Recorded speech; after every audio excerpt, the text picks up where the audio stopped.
Mythological creatures में बहुत तरह के सुपर नेचुरल पावर्स होती है जो इस दुनिया से परे है। दानवों और राक्षसों से लेकर भयानक गॉब्लिन्स तक पौराणिक जीवों ने दुनिया भर में और पूरी इतिहास में लोगों की कल्पना को आकर्षित किया है। कुछ लोगों का मानना है कि ये जीव कुछ रहस्यमय घटनाओं का घटने का कारण भी है। यह मैंने 10 सबसे खतरनाक माइथोलॉजिकल जीव और उनके लोक कथाओं की एक सूची तैयार किया है जो अज्ञात है लेकिन माना जाता है कि ये मौजूद भी हो सकते हैं। तो आइए शुरू करते हैं। बेसिलिस्क। बेसिलिस्क एक रोमन और ग्रीक माइथोलॉजिकल जीव है जिसे हम Harry Potter and the chamber of secrets में देख चुके हैं। एक सांप के अंडे को एक कॉकरेल द्वारा इंक्यूबेट किया गया था और इससे जो क्रिएचर बना वो हाफ बर्ड और हाफ स्नेक थी। बाद में इसका नाम पड़ा बेसिलिस्क। ये क्रिएचर पौराणिक समय का सबसे भयानक और घातक प्राणियों में से एक है। कहा जाता है कि इंसान इसका चरम शत्रु है और बेसिलिस्क का वेनम किसी इंसान को 1 मीटर दूर से भी मार गिरा सकता है।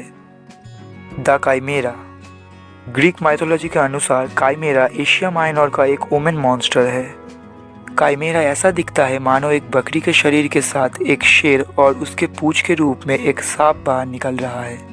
और गजब बात यह है कि यह मॉन्स्टर आग में भी सांस ले सकता है। पौराणिक कथाओं को माने तो काइमेरा बहुत सारे गांवों को लूट चुका है और राह चलते किसी आम इंसान को भी मारता है, लेकिन इसका एक्चुअल शिकार है मवेशी। ये मॉन्स्टर बहुत ज़्यादा खतरनाक हो जाता है क्योंकि इसके पास है एक शेर का ताकत, एक बकरी की चालाकी और एक सांप की खतरनाक जहर। मेड्यूसा। पहले मेड्यूसा कोई मॉन्स्टर नहीं थी, लेकिन उसके साथ एक दिन एक ऐसा घिनौना घटना घटा कि मेड्यूसा ने अपने आप को एक भयानक मॉन्स्टर में तब्दील कर लिया जिसके जुल्फों के रूप में सर से सांप लटक रहे हैं। लेकिन मेड्यूसा को इन सबसे खतरनाक बनाती है जो चीज़ वो है, अगर कोई भी मेड्यूसा की आंखों में देखता है तो वो इंसान या जानवर पत्थर में बदल जाएगा। हालांकि पहले ही मेड्यूसा की इस पावर को कुछ फिल्मों में दिखाया जा चुका है।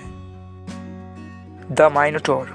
ग्रीक माइथोलॉजी के अनुसार माइनोटॉर एक ऐसा मॉन्स्टर है जिसका शरीर इंसान का है लेकिन सर है एक बैल का। माइनोटॉर क्रेट के राजा माइनोस के दरबार के नीचे एक भूल भुलैया में रहता था। ग्रीक माइथोलॉजी में कहा गया है कि ये क्रिएचर इंसान तक को निगल सकता है।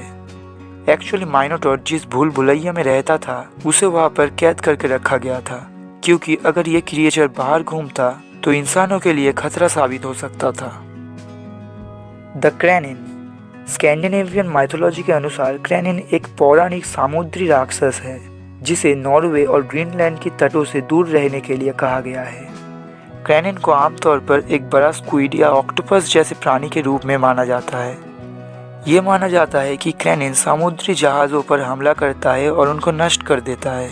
कहा जाता है कि ये मॉन्स्टर समुद्र पर बहुत बड़ा भंवर तैयार करता है जहाज़ों को पानी के ऊपर से नीचे लाने के लिए। The Lernaean hydra. Lernaean hydra Greek mythology का एक पानी वाला राक्षस है।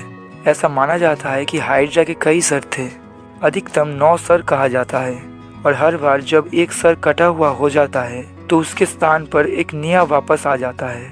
हाइड्रा का सांस और खून बहुत ही ज़्यादा जहरीला है। इसके बाद भी महान हीरो हरक्यूलिस ने अपने तलवार से हाइड्रा को मार गिराया था।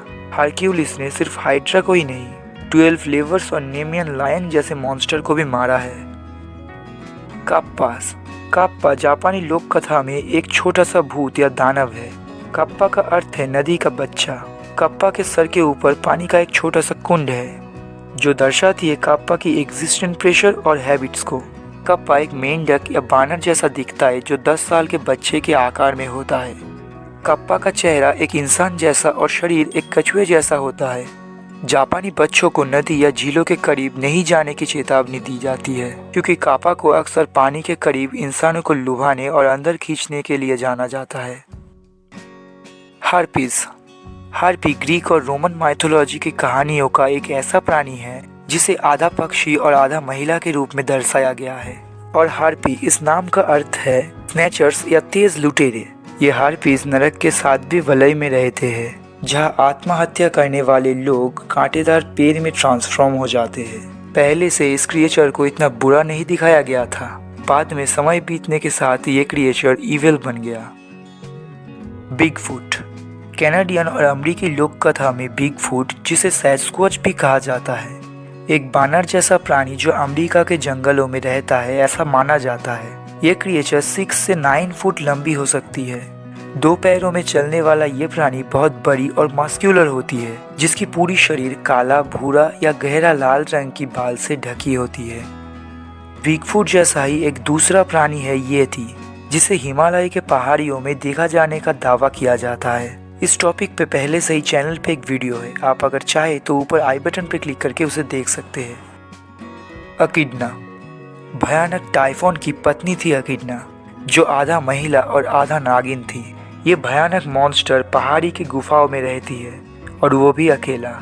अकिडना ग्रीक माइथोलॉजी के सबसे प्रसिद्ध राक्षसों में कुछ की माँ थी, जैसे कि सर्वेरस, मेड्यूसा, काइमेरा और बहुत सारे। हाँ, हमने इनमें से कुछ के बारे में अभी बात किया। ये मॉन्स्टर्स अभी के समय एग्जिस्ट करते हैं या नहीं ये हम नहीं जानते, लेकिन विभिन्न माइथोलॉजीज में इन मॉन्स्टर्स का बार बार प्रमाण मिला है।